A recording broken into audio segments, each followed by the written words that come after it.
E eu quero convidar você também para que você abra sua Bíblia no livro de João, capítulo 13.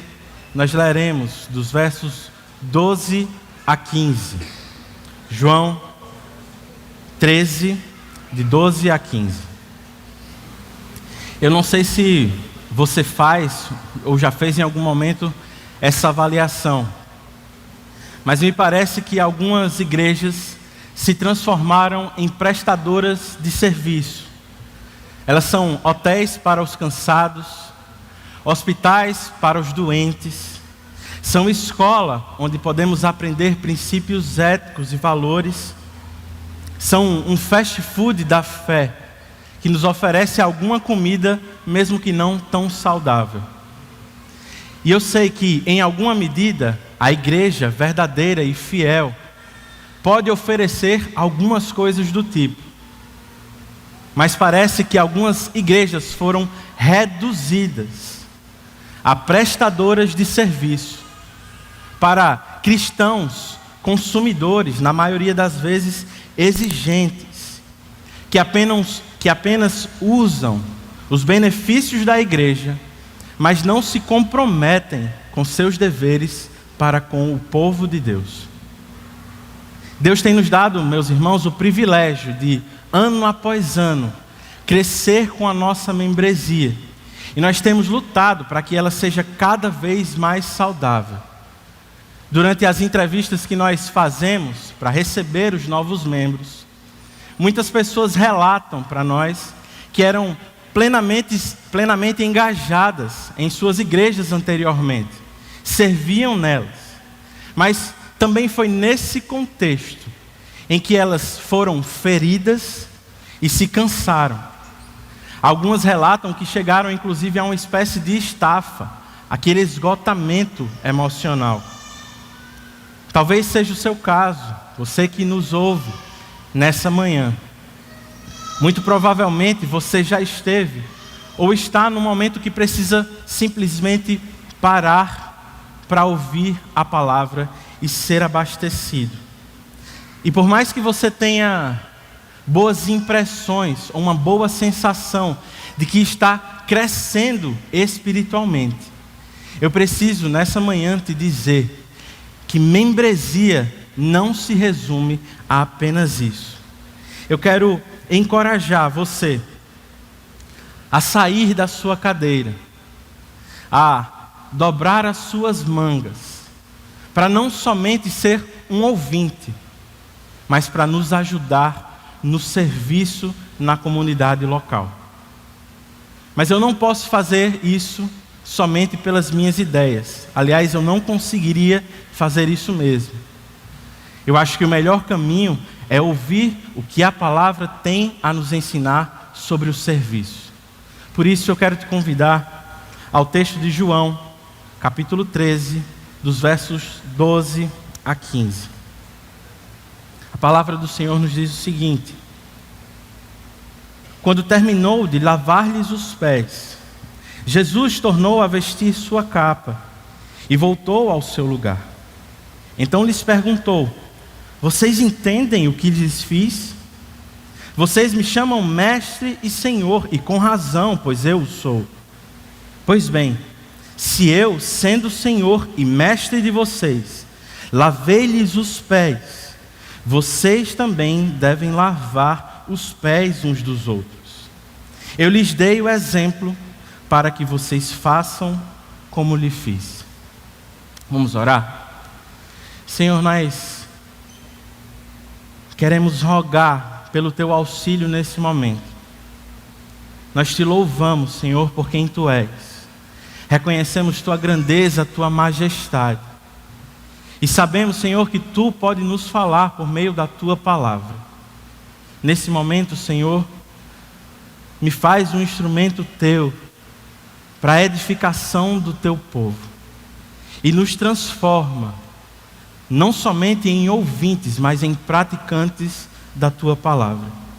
Esse é o nosso pedido em nome de Jesus. Amém. Não sei se você se deu conta, mas que cena é essa de João, que João relata? Já parou para pensar após uma sucessão de milagres, após tantos ensinamentos, Jesus agora para lavar os pés sujos dos seus discípulos. Ele lava os pés, inclusive, de Judas, que o trairia momentos depois. Eis a ilustração do que Cristo veio fazer nesse mundo. Ele não veio apenas se sujar com a sujeira dos pés dos discípulos.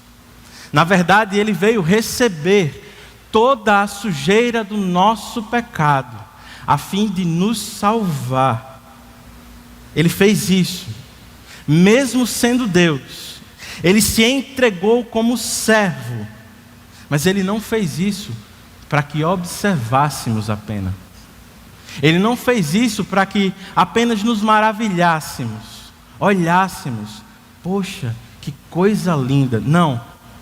O texto nos diz, o próprio Cristo nos diz, que ele fez isso para que, por meio do seu exemplo, pudéssemos servir uns aos outros. Meus irmãos, isso é parte essencial da nossa missão. Se eu e vocês somos salvos, a grande mensagem que eu quero trazer nesta manhã é que nós fomos chamados para servir. Eu não sei o que você faz durante a semana, eu não sei quais são as suas aptidões, mas uma coisa eu posso lhe dizer: se somos crentes em Jesus Cristo, com certeza fomos chamados para servir. Agora, como é que nós podemos fazer isso? Qual seria a motivação do nosso serviço? Em primeiro lugar, a Bíblia nos ensina que nós devemos servir motivados pela misericórdia de Deus. Vamos para Romanos, capítulo 12.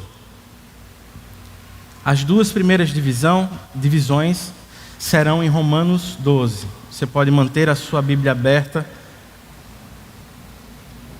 Nós vamos passear por alguns outros textos. Romanos 12, de 1 a 2.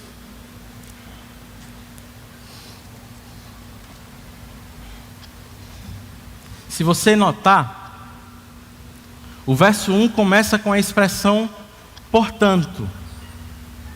Essa expressão ela faz transição entre as duas grandes partes do livro de Romanos. Numa primeira parte, Paulo fala mais teoricamente de como funciona a salvação, de como somos salvos mediante a fé em Cristo e por graça. A partir agora do capítulo 12, nós temos uma seção onde Paulo aplica mais e mostra como os crentes podem colocar em prática aquilo que sabem sobre a salvação em Jesus Cristo. É a conclusão do conhecimento que nós temos de Deus que deve nos levar à prática. É como se ele estivesse dizendo o seguinte: porque vocês foram salvos, mesmo sem merecer, porque vocês receberam salvação de graça, portanto, o versículo continua: rogo-lhes, pelas misericórdias de Deus, que se ofereçam em sacrifício vivo, santo e agradável a Deus. Este é o culto racional de vocês.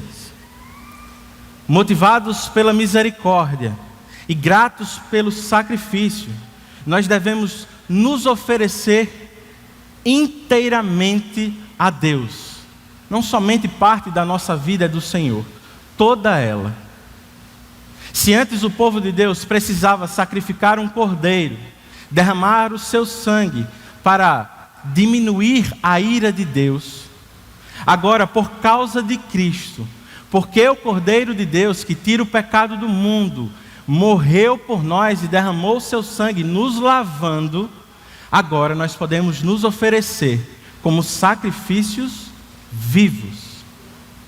E por causa do seu sangue, lavados nele, sacrifício vivo, santo e agradável a Deus. Esse é o nosso culto racional, o nosso culto movido pelo Espírito Santo. A palavra culto aqui é uma palavra traduzida do grego, análoga a outra palavra que no Antigo Testamento, em alguns momentos, é traduzida por servir. Por exemplo, vocês já ouviram: servi ao Senhor com alegria, apresentai-vos diante dele com cânticos. Servir aqui é adorar a Deus, é culto. Em outras palavras, nós adoramos a Deus, servindo a Ele em toda a nossa vida. Como isso é expresso na prática? Paulo agora dá 2 ordens no verso 2. A primeira é: não se amoldem ao padrão deste mundo. E a segunda: mas transformem-se pela renovação da sua mente, para que sejam capazes de experimentar e comprovar a boa, agradável e perfeita vontade de Deus. A ideia do apóstolo Paulo aqui é de que não devemos tomar a forma do mundo. Nós não devemos nos adequar a uma forma do mundo. Não podemos nos apegar aos princípios e valores dessa era. Ao contrário, nós agora somos transformados por meio do Espírito Santo. Isso inclui a nossa mente. Transformados por Ele, renovados por Ele, nós devemos viver, não como vivíamos antes, mas agora como o povo santo de Deus. Em outras palavras, meus irmãos, nós devemos conhecer a Deus, devemos saber como Deus nos salvou, devemos lembrar disso. Não adoramos a Deus apenas hoje, no domingo. Você adora ao Senhor de domingo a domingo. Portanto, a sua vida de segunda-feira a sábado não é outra totalmente diferente. Nós, salvos em Cristo, podemos adorar ao Senhor inteiramente, como sacrifícios vivos. Isso inclui servir a outras pessoas. Nós servimos a Deus, servimos ao próximo. E enquanto fazemos isso, estamos também adorando ao nosso Deus. Mas nós precisamos admitir que a ideia de serviço é por si só contracultural. Na verdade, geralmente nós estamos muito mais preocupados com o que podemos ter de benefício naquilo que fazemos. As nossas habilidades são empregadas naquilo que pode nos dar algum valor. Você que é casado sabe disso. Quando nós estamos namorando, e eu não estou dizendo que isso é certo, mas durante o namoro, nós somos mais capazes de fazer alguns sacrifícios. E ao que parece, às vezes quando casamos, já que atingimos a meta da conquista, algumas coisas ficam mais difíceis. A massagem dá preguiça de fazer. Palavras de carinho, gestos de carinho, tempo um com o outro, tudo parece ser um pouco mais sacrificial do que era antes. Talvez pessoas estejam entre nós e não frequentem a igreja com frequência, mas basta uma crise chegar, essas pessoas se tornam assíduas, se envolvem em seus pequenos grupos, procuram um pastor querendo aconselhamento. Quando a crise vai embora, simplesmente as pessoas esfriam e vão embora junto com a crise. Bem, esses são alguns exemplos de como funciona a nossa cabeça. Pense, por exemplo, no seu trabalho. Você se desdobra para ser promovido. Você trabalha mais, faz o seu trabalho bem feito, e quando você percebe que seu chefe não vai te dar um aumento, você passa para o extremo oposto. Você começa a fazer corpo mole, e às vezes você até prejudica a empresa na qual trabalha. É assim que às vezes funcionam as coisas do mundo. É assim que às vezes nós precisamos brigar com a nossa carne, enquanto pecadores que somos. Nós construímos, no geral, os nossos relacionamentos pensando em suprir nossas carências. Quando você pensa em alguém para casar ou para namorar, você faz uma lista, define um perfil. Sabe aquele perfil perfeito, parece que você quer namorar com Jesus, que é perfeito. Você quer se relacionar com pessoas como se você estivesse num supermercado, procurando um produto que sirva às suas necessidades e que de quebra não custe tanto. Em alguns momentos nós até abrimos mão de algumas coisas, de alguns itens da nossa lista. Nós esperamos que as pessoas vão melhorar depois. Não, depois melhora, depois muda. E quando percebemos que as coisas não mudam, nós lembramos da incompatibilidade de gênios e descartamos a outra pessoa. Nós queremos ter amigos prestativos, mas será que somos tão prestativos assim com os nossos amigos? Será que temos tempo para ouvi-los? Ou será que só queremos ser ouvidos por ele? Imagine que você está em um pequeno grupo e o seu líder começa a ter alguma dificuldade com o pastoreio do seu PG. A nossa postura geralmente é de começar a reclamar, a postura crítica. O que é que está acontecendo? E você se afasta. Nós nos afastamos em vez de buscar saber o que é que está acontecendo. Será que eu posso ser útil? Será que eu posso ajudar em alguma coisa? Não, geralmente nós nos afastamos, reclamamos e deixamos aquela pessoa só nas suas dificuldades. Nós precisamos, meus irmãos, precisamos ter uma postura de menos consumismo e mais serviço. Nós precisamos seguir o exemplo do nosso Salvador. Ele se entregou por nós como servo. Eu preciso dizer, nós não queremos ser uma igreja prestadora de serviços. Nós não queremos ser uma igreja que remunera pastores locais para que eles sozinhos trabalhem na igreja, para que eles sozinhos ensinem, aconselhem.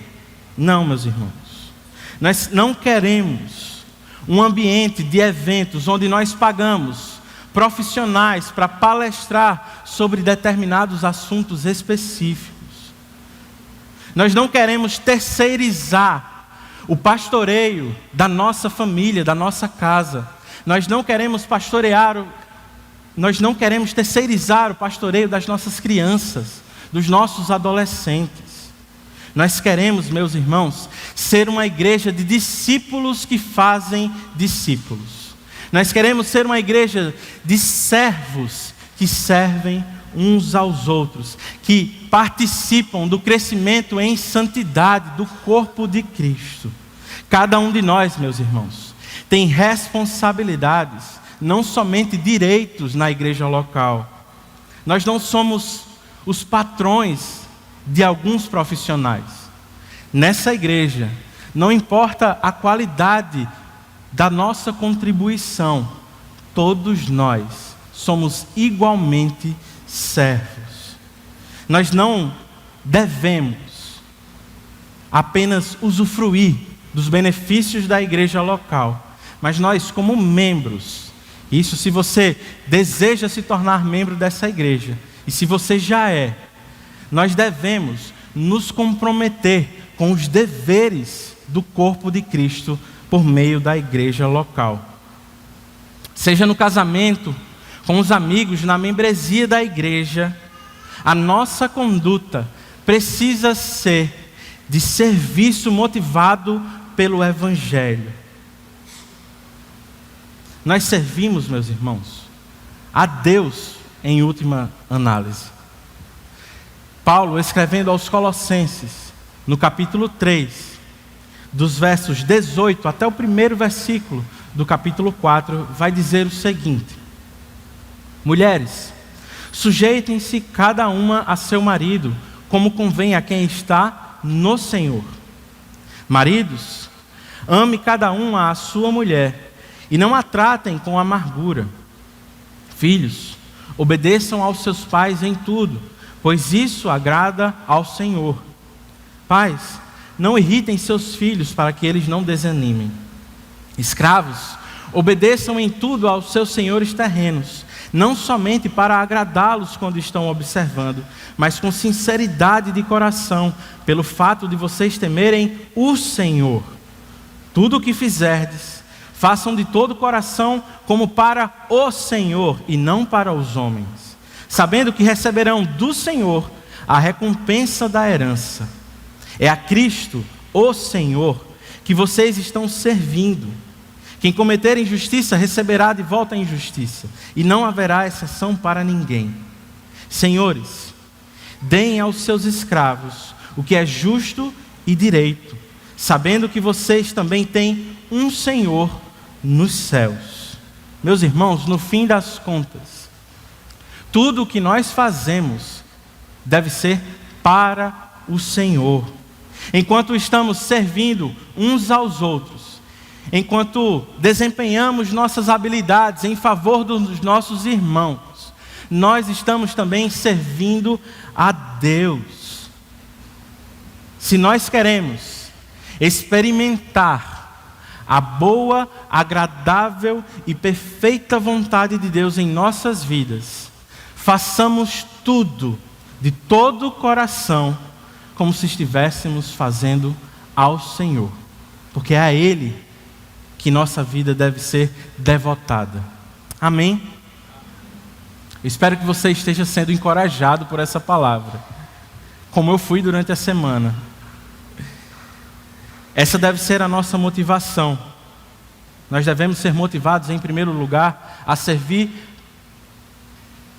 motivados pela misericórdia de Deus.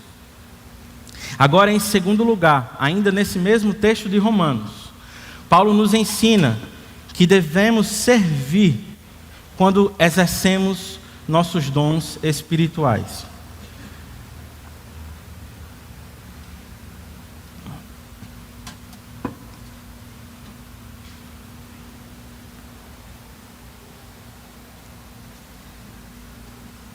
Desde já, eu queria dizer que essa pregação, porque às vezes pode parecer, né? Essa pregação não é recadinho para ninguém.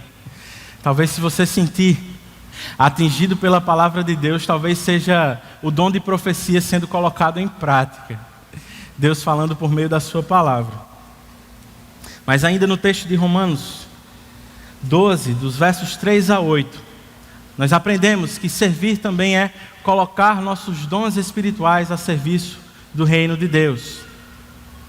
Ainda no versículo 3, Paulo diz o seguinte: pois pela graça que me foi dada, digo a todos vocês, ninguém tenha de si mesmo um conceito mais elevado do que deve ter, mas pelo contrário, tenha um conceito equilibrado, de acordo com a medida da fé que Deus lhe concedeu.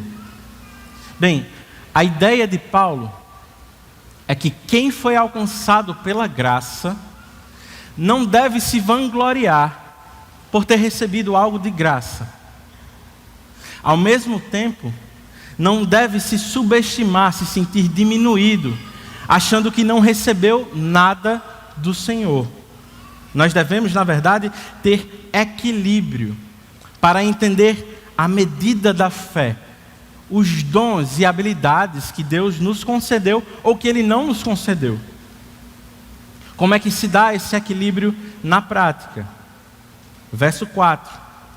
Assim como cada um de nós tem um corpo com vários membros, e esses membros não exercem todos a mesma função, assim também em Cristo, nós que somos muitos, formamos um corpo e cada membro está ligado a todos os outros. A ideia de Paulo aqui é a seguinte: nós somos um e ao mesmo tempo nós somos diversos. Nós somos um corpo só, uma unidade, mas feita de várias partes diferentes, que realizam tarefas diferentes. Bem, nós precisamos todos uns dos outros. E depois dessa ilustração, Paulo agora vai encorajar os irmãos. Ele diz o seguinte a partir do verso 5, leia comigo: temos diferentes dons, de acordo com a graça que nos foi dada. Se alguém tem o dom de profetizar, use-o na proporção da sua fé. Se o seu dom é de servir, sirva. Se é ensinar, ensine. Se é dar ânimo, que assim o faça. Se é contribuir generosamente.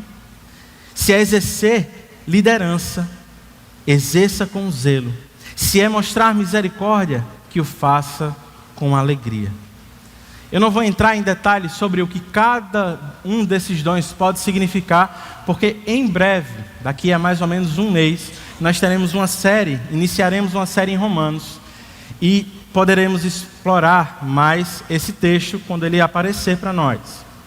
Mas sobre os dons espirituais, nós precisamos dizer o seguinte: essa é uma das listas que aparecem no Novo Testamento, existem outras. E elas têm algumas diferenças entre si. Mas nenhuma delas tem o objetivo de esgotar todos os dons existentes. Elas são diversas, provavelmente porque as igrejas são diversas. Mas ela não tem o objetivo de colocar todos os dons em uma lista, mas de exemplificá-los. Precisamos também considerar o seguinte: as tarefas relacionadas a esses dons mencionados aqui e em outras passagens, elas não são realizadas exclusivamente por quem tem aquele dom específico. Por exemplo, geralmente as pessoas querem mais o dom de profecia e menos de contribuição. Mas não significa que você, não tendo o dom de contribuir, não deva contribuir na sua comunidade local. Não é porque você não tem o dom de ensino que em alguma medida você não precise ensinar. Talvez você não tenha o dom de liderança. Você está na sua família e você é pai. Você precisa liderar. Talvez você não se torne um gerente de uma empresa. Talvez você não deseje trabalhar como um líder e mais aos bastidores. Mas o fato é que se você está na sua casa, você deve exercer liderança. Bem, qual é a diferença então de quem tem o dom espiritual? Basicamente, a pessoa que tem o dom relacionado àquela tarefa consegue executá-la melhor, com mais eficiência e na maioria das vezes com mais qualidade. Agora, qual deve ser a nossa postura? Como devemos encarar essas verdades para exercer os dons espirituais? 3 coisas aqui. A primeira é reconhecer: nós não somos bons em tudo. A segunda é: você não foi chamado para fazer nada. Deus lhe deu algum dom espiritual. E a terceira: nós não fomos chamados para fazer exclusivamente apenas uma coisa. Não somos bons em tudo. Eu preciso lutar, por exemplo, ao chegar num culto em que eu não vou tocar, não vou fazer alguma coisa relacionada à música. Eu preciso lutar para não pegar meu celular, para abrir o aplicativo da mesa da igreja e mexer nela. Eu preciso lutar para não ficar olhando para a projeção e ver alguma coisa que a gente pode melhorar. Eu preciso entender que eu não sou bom em todas as coisas, que há espaço para pessoas diferentes servirem no meio do povo de Deus. Talvez você sinta que não tem muitas habilidades. Você pensa: bem, eu acho que eu não tenho dom. A verdade é, se você foi salvo, você tem algum dom espiritual. Deus te deu algum dom espiritual e você deve conhecê-lo, buscar conhecê-lo. E agora o terceiro: nós não fomos chamados para fazer exclusivamente uma coisa apenas. Não é porque você tem uma habilidade específica que você só precisa fazer aquilo. Há muitas pessoas que chegam entre nós e pensam: bem, essa igreja não tem espaço para servir. Já tem gente para fazer o louvor. E geralmente essa é a nossa visão. Nós pensamos em servir como culto público. Já tem gente para tocar, já tem gente para cantar, já tem gente para pregar, já tem gente que participa da liturgia. Mas será mesmo, irmãos, que o serviço se resume a apenas esse dia, a esse momento? Será que ainda pensando nesse momento, ainda não há espaço para servir? Será que as escalas do departamento infantil são preenchidas facilmente? Será que as escalas de som, projeção, são preenchidas rapidamente? Será mesmo que não há nenhum espaço entre nós? Ou será que não estamos observando com tanta atenção? Pensando num plano mais geral, será que na nossa igreja não existem pessoas que precisam ser visitadas? Será que não existem viúvas, idosos, que não conseguem mais vir à igreja? Será que não há pessoas chegando no nosso meio que precisam ser acolhidas, que simplesmente chegam à nossa igreja, vão embora e não constroem nenhum laço?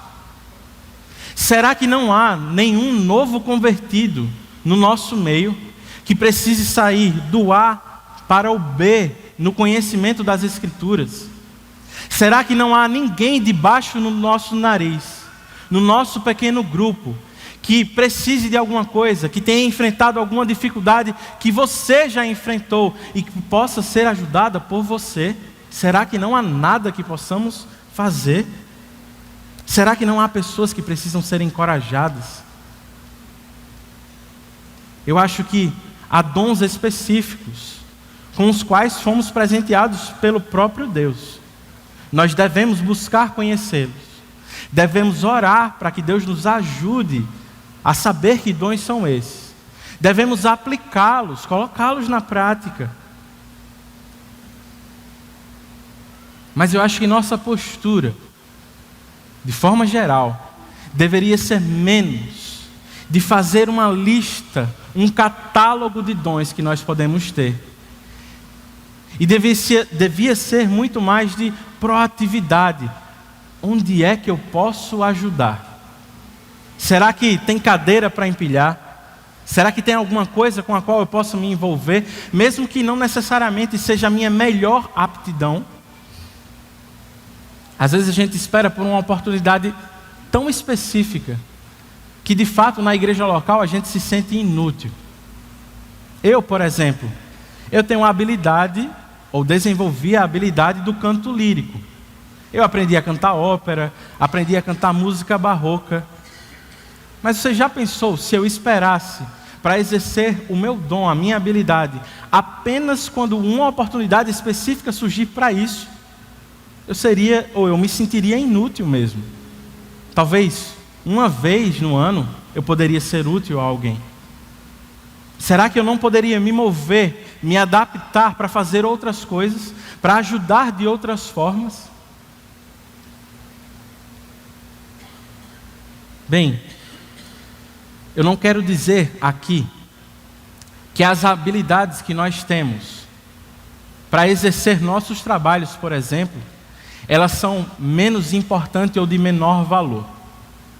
Eu acho que Deus nos chamou para trabalhar na comunidade local e fora dela. Mas eu queria dizer que nós podemos fazer mais do que simplesmente fora. Nós podemos servir uns aos outros. Eu acho que você já acostumou com a ideia de que você pode servir a comunidade de forma geral com o seu trabalho.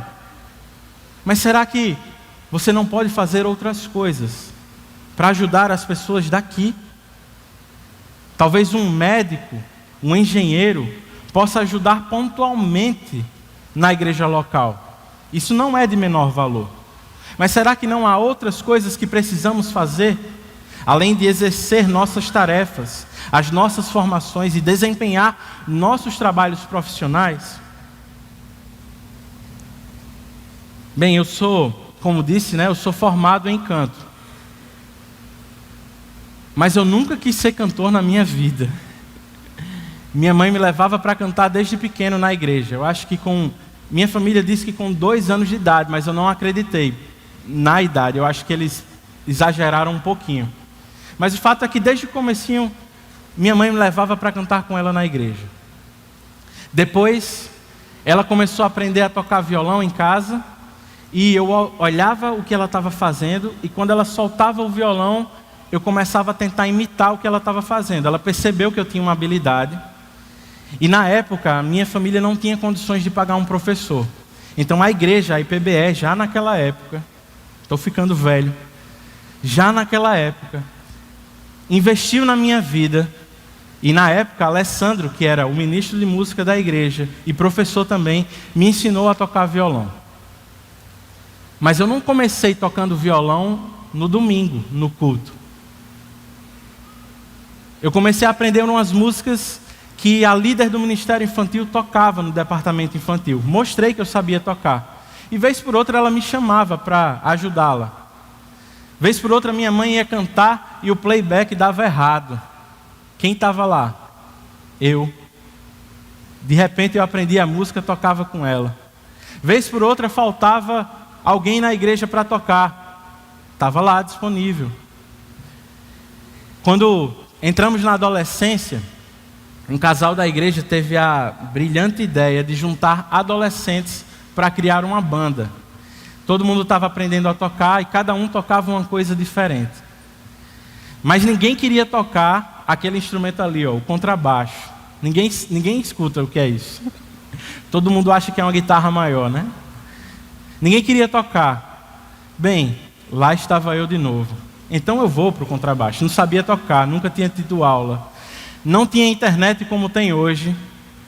A gente tinha que aprender na marra mesmo. A igreja permitiu que eu levasse o instrumento algumas semanas para casa. E minha mãe, quando vinha nas quintas-feiras orar com outras irmãs, me trazia junto com ela. Enquanto ela orava, eu fazia barulho. Vinha tocar baixo, teclado, bateria, violão. E assim eu fui aprendendo várias coisas. Aprendi a ligar a luz. Aprendi os desenhos das chaves de cada lugar da igreja. Mas como eu estava dizendo, eu não queria ser um cantor. De repente surgia uma necessidade. Nós precisamos de gente para cantar. Nós precisamos de gente para ministrar. O último ministro de música dessa igreja antes de mim, Eusébio, recebeu um convite para trabalhar em outra igreja.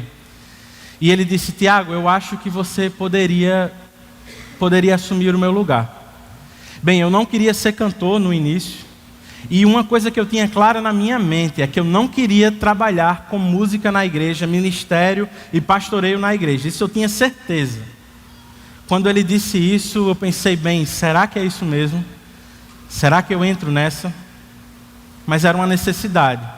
Então eu assumi a responsabilidade. Eusébio me ensinou tudo o que eu precisava. Ele me ajudou a passar no vestibular, me ensinou teoria musical, me ensinou a ler partitura, me ensinou a reger coral. Pastor Renan chega nessa igreja e diz: Tiago, eu não queria que você fosse apenas um líder técnico. Eu queria que você ajudasse no pastoreio. Isso é o que nós precisamos fazer. Pastor Renan me presenteia com um livro, tira xerox de um capítulo. Daqui a pouco ele diz: quem sabe aquele capítulo que eu lhe dei a xerox poderia ser um estudo de uma aula. Será que dava para fazer essa aula? Será que dava para me ajudar nisso? Será que dava para visitar comigo? Vez após vez, oportunidades de serviço foram aparecendo. E eu não podia negar, meus irmãos. Eu não cheguei onde estou porque gostaria de fazer tudo o que faço.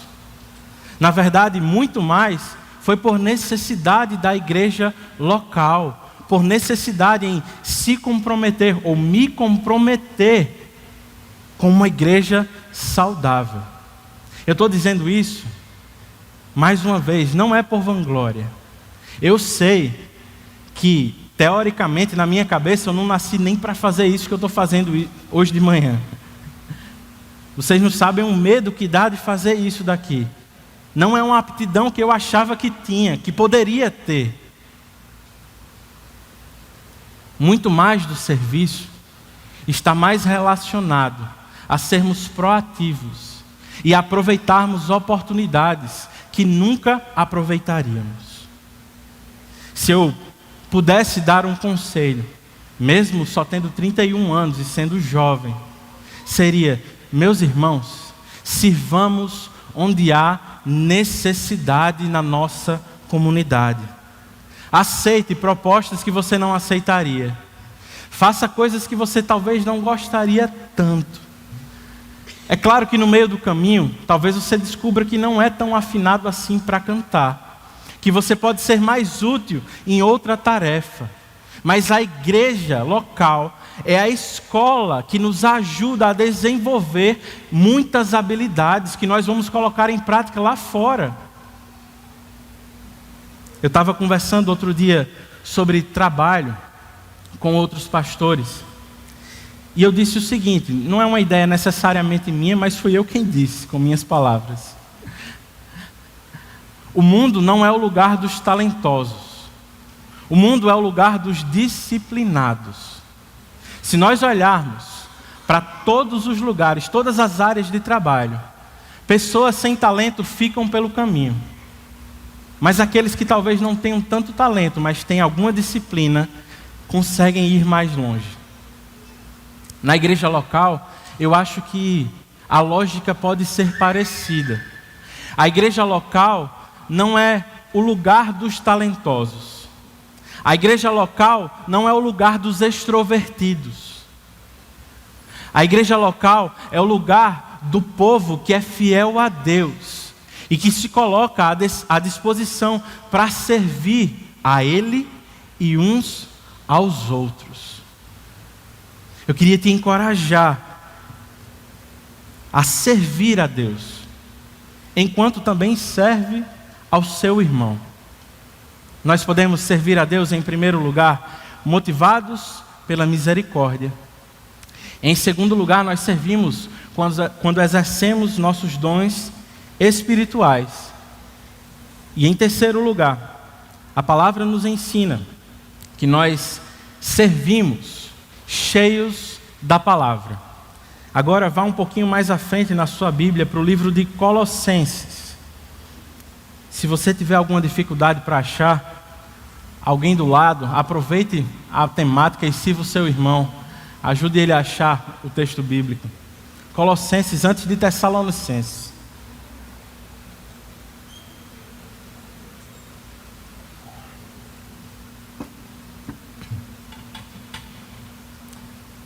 Como diria Rodrigo, bora agir, né?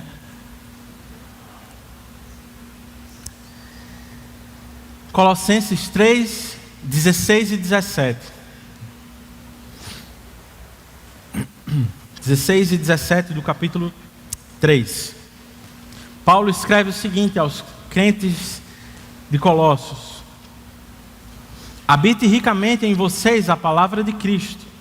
Ensinem e aconselhem-se uns aos outros com toda a sabedoria. E cantem salmos, hinos e cânticos espirituais com gratidão a Deus em seus corações. Tudo o que fizerem, seja em palavra ou em ação, façam-no em nome do Senhor Jesus, dando por meio dele graças a Deus Pai. Esse texto é muito parecido com outro texto de Paulo, no qual ele escreve aos crentes dos Efésios. No capítulo 5, ele vai trocar a expressão habitem ricamente em vocês a palavra por encham-se do Espírito. Crentes que querem ser cheios do Espírito são necessariamente crentes cheios da palavra. Não importa qual seja o seu dom específico, não importa quais são as nossas habilidades e aptidões específicas, nós devemos nos envolver com o ministério da palavra. Essa é a nossa grande comissão. Lucas falou um pouco mais cedo. Fazer ação social não é a nossa ação primordial. O que nós somos chamados a fazer é fazer discípulos de todas as nações. Mas enquanto fazemos isso, nós podemos cuidar uns dos outros. Ainda assim, a nossa principal missão é a de fazer discípulos. Como é que fazemos isso? Se não por meio da palavra. A palavra, meus irmãos, é central na vida da comunidade. Ela é o conteúdo do ensino, da exortação, do encorajamento, das canções que brotam em nossos lábios. Tudo, não somente o culto público, mas toda a nossa vida precisa estar centrada na palavra. O culto é palavra do início ao fim. Nós ouvimos a Deus por meio de sua palavra nas Escrituras, por meio da pregação, vemos por meio dos sacramentos. Nós oramos em resposta ao que conhecemos de Deus por meio da palavra. Deve ser assim também na nossa vida como um todo. Portanto, meus irmãos, todos nós fomos chamados em alguma medida para instruir uns aos outros na palavra. Agora, como é que nós fazemos isso? Nós fazemos com confiança em Deus, porque esse texto nos mostra que devemos fazer tudo em nome de Cristo. Nós não fazemos na nossa própria força. Eu e você podemos nos arriscar porque fazemos em nome de Cristo. Mas será que você se sente capaz? Muita gente deixa de se envolver com o ministério da palavra, com o ensino, a exortação, o encorajamento, porque não se acha preparado o suficiente, por não se achar capaz. E nós vivemos e somos influenciados pelo mundo das especialidades. Um médico não tem como dominar todas as áreas da medicina com profundidade, correto?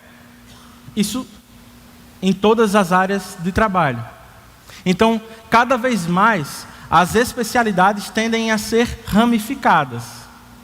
Você não tem somente um neurologista, você tem um neuroclínico, um neurocirurgião. Então, nós somos dominados por essa mentalidade, na maioria das vezes. E onde é que eu quero chegar no fim das contas? Um membro comum, geralmente, tende a não se sentir satisfeito em ser aconselhado por outro crente comum. Geralmente a ideia que nós temos é que nós precisamos de um profissional da teologia para nos ajudar em várias áreas da nossa vida. E na maioria das vezes, os pastores precisam atender em seus gabinetes questões que poderiam ser auxiliadas por qualquer crente que tenha a palavra na mão. Algumas coisas, claro, necessitam de alguma ajuda específica.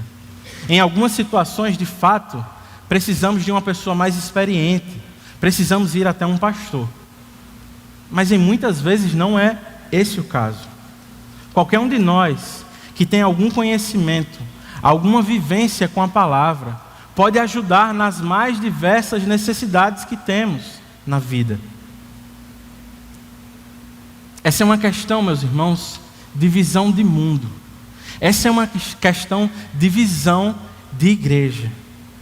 Nós não queremos, mais uma vez, ser uma prestadora de serviços para crentes consumidores que apenas usufruem dos benefícios da igreja local.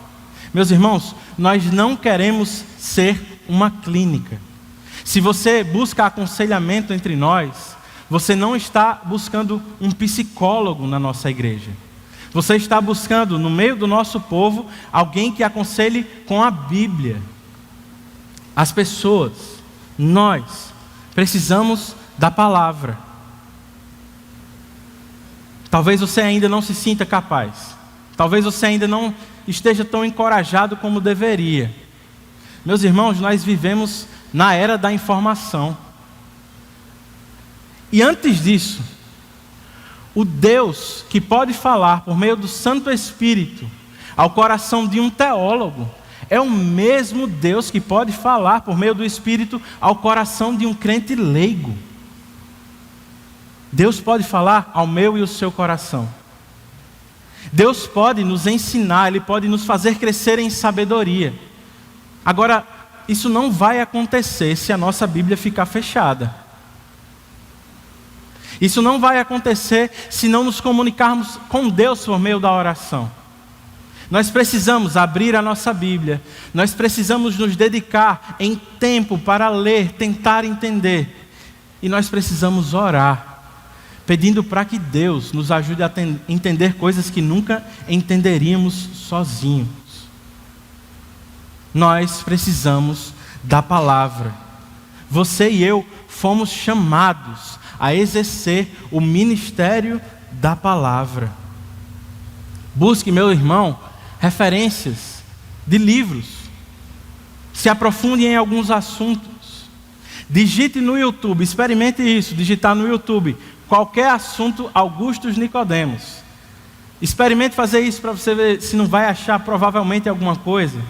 Você vai achar. Nós temos conhecimento disponível para aprender. Você tem a escola bíblica onde pode aprender. Você tem irmãos que podem ensinar. Você tem até ChatGPT para aprender. Muitas vezes nos falta muito mais disposição do que alternativa e ferramenta. Todos nós somos chamados para o pastoreio mútuo. Pais de adolescentes, de jovens e crianças, eu sei que vocês ficam atormentados com a influência que o mundo pode ter sobre a vida dos nossos filhos. Em parte eu tenho experimentado um pouco disso, já desde o comecinho. E eu sei que geralmente a alternativa mais óbvia que vem à nossa mente é de que quanto mais nós enchermos a agenda do nosso filho com eventos e atividades da igreja, mais fácil será para eles não se desviarem da palavra. E talvez isso não seja o mais eficiente. Eu tenho uma lista grande de amigos que estavam comigo quarta, sexta, sábado e domingo, e que hoje não estão mais no meio do povo de Deus. Nós geralmente avaliamos que o crescimento espiritual vem por meio dessas atividades, pelo desenvolvimento de algumas habilidades que surgem por estarem envolvidos em algumas atividades. Mas eu quero dizer que nós não podemos terceirizar a nossa missão para a igreja. Nós não podemos ter a mentalidade de que queremos colocar o nosso filho na escola para fazer algo que não conseguimos fazer. Queremos colocar o nosso filho na igreja para fazer algo que não fazemos. Mas eu sei que às vezes a sua motivação pode não ser essa. Eu sei que você se esforça em alguma medida para pastorear o seu filho. Mas pense bem, se a agenda do seu filho estiver lotada, qual é o tempo que vai sobrar para você instruir o seu filho na palavra? Você mesmo, e não outros líderes. Se o seu filho está o dia inteiro no colégio, ele tem que dormir alguma hora, e no fim de semana ele está na igreja, como é que eu e você poderemos desenvolver o pastoreio da nossa casa? Nós precisamos abrir espaço nas nossas agendas. Quem sabe você pode aproveitar semanas intercaladas, nas quais o seu filho não tem atividade na igreja, e proativamente chamar os amigos dos seus filhos para a sua casa. Por que não aproveitar para colocar o seu filho para tocar um instrumento, repartir um versículo bíblico, eles mesmos, uns com os outros, talvez com a sua ajuda. E mesmo que eles não façam nada disso, como seria bom que eles tivessem momentos não dirigidos para fortalecer a amizade deles. Você poderia observar o que eles falam, quais são as conversas, os anseios, e assim você poderia ajudar mais, não somente os seus filhos, mas os amigos dele. Você é um parceiro nosso na missão de levar o evangelho a todos os crentes da igreja. Nós precisamos do comprometimento de todos. Talvez você deseje se tornar um conselheiro conosco. E eu preciso dizer, nós temos vaga. Você pode deixar o seu currículo. A nossa única exigência é que você seja um crente de verdade, que tenha buscado conhecer o Senhor cada vez mais. Nós precisamos, meu irmão, minha irmã, ser cheios da palavra, para repartir uns com os outros, para fazer crescer o povo de Deus em santidade, em conhecimento. Nós não precisamos necessariamente de psicólogos, como eu mencionei um pouco antes.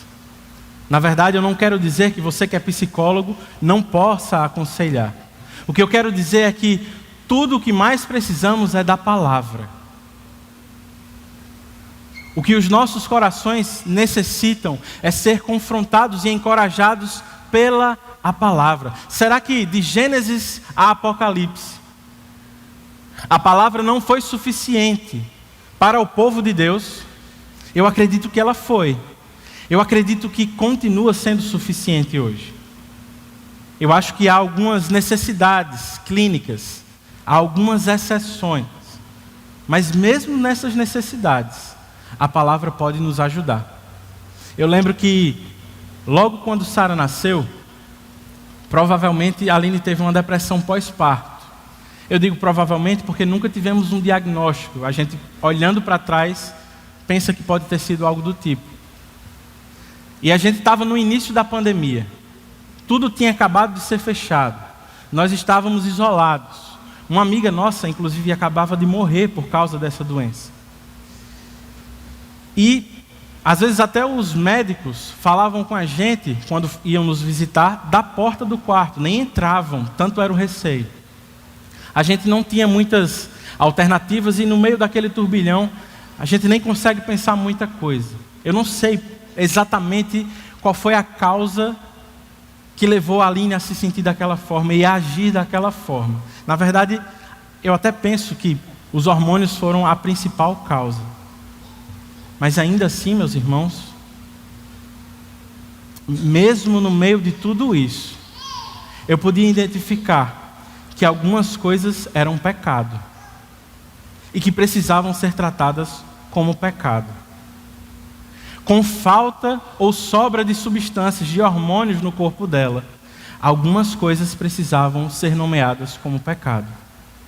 O grande problema era um problema de memória. Sabe quando o povo de Deus está atravessando o deserto e de repente prefere voltar a ser escravo do que ser livre? Muitas vezes é assim que a gente age na prática. Muitas vezes nos falta memória. E eu podia ajudar minha esposa, mesmo sem conhecimento técnico sobre um assunto como depressão. Eu precisava trazer à memória o que podia dar esperança a ela. Quando tinha a oportunidade, eu precisava dizer: olha, você se lembra do que a gente enfrentou no namoro? Você se lembra do que aconteceu quando a gente estava prestes a casar? Você se lembra do que aconteceu logo no início do nosso casamento? Você se lembra de como Deus cuidou de nós? Assim como cuidou do povo de Deus, de Gênesis a Apocalipse. Você se lembra dos feitos do Senhor na nossa própria vida? Esse é o mesmo Deus que está conosco hoje. Minha esposa precisava da palavra. Eu e você precisamos da palavra. Nós precisamos repartir uns com os outros a palavra de Cristo. O meu desejo é que sejamos habitados ricamente pela palavra de Cristo, a fim de que ensinemos, aconselhemos uns aos outros com toda sabedoria. Talvez você possa nos ajudar como psicólogo, com seu ouvido atento, em perceber detalhes que às vezes nós comuns não percebemos. Mas nós queremos na igreja crentes que aconselham com a Bíblia. Eu queria deixar uma tarefa de casa, como um professor. Eu queria deixar uma tarefa de casa para você. Tente se lembrar da oração pastoral, aquela que Lucas fez antes do ofertório. Tente observar culto após culto essa oração. Escute atentamente pessoas que são mencionadas, que precisam de ajuda, que estão enfrentando dificuldades ou que têm algo para celebrar e agradecer ao Senhor. Lembre-se delas durante a semana. Anote aí na sua Bíblia, no seu celular, naquele grupo que é você e você mesmo. E durante a semana, ore por essa pessoa. Pense em um versículo das Escrituras que poderia encorajar, que poderia ajudar outra pessoa. Quem sabe, tente conseguir o contato. Entre em contato, manda uma mensagem, liga. Sejamos proativos. Essa pode ser uma porta de entrada no ensino mútuo, no discipulado que nós queremos fomentar em nossa igreja. Imagina se deixássemos de ser apenas 30, 50 que estão envolvidos em ensinar a outras pessoas e que passássemos a ser 100, 150, 200, 400 e quantos Deus colocar aqui dentro deste lugar. Pense como seria belo de ver a igreja crescendo na palavra. Eu e você podemos fazer parte desse movimento. E eu acredito que se não fui capaz de convencer você até agora, porque não sou mesmo, eu apelo para o próprio Deus, para que Ele possa fazer algo em nossos corações, a fim de nos motivar a viver para além de nós mesmos. Porque serviço, meus irmãos, é essencialmente uma questão de humildade. Não sei se você se lembra, mas eu estou concluindo, fica a dica. Paulo, escrevendo aos Filipenses, vai dizer o seguinte, no capítulo 2, dos versos 3 a 8. Nada façam por ambição egoísta ou por vaidade, mas humildemente considerem os outros superiores a si mesmos. Cada um cuide não somente dos seus interesses, mas também dos interesses dos outros. Seja a atitude de vocês a mesma de Cristo Jesus, que embora sendo Deus, não considerou que o ser igual a Deus era algo a que devia apegar-se, mas esvaziou-se a si mesmo, vindo a ser servo, tornando-se semelhante a homens, e sendo encontrado em forma humana, humilhou-se a si mesmo e foi obediente até a morte de cruz. Meus irmãos, se o Deus homem foi capaz de lavar os pés sujos de homens comuns, se o Rei da Glória se entregou como servo por mim e por você, se o Eterno se conformou ao corpo de um bebê indefeso, a fim de nos salvar, como eu e vocês, não seremos encorajados a servir uns aos outros? Que possamos nessa manhã desejar ardentemente ser apenas ou não ser apenas ouvintes da palavra, mas praticantes dela.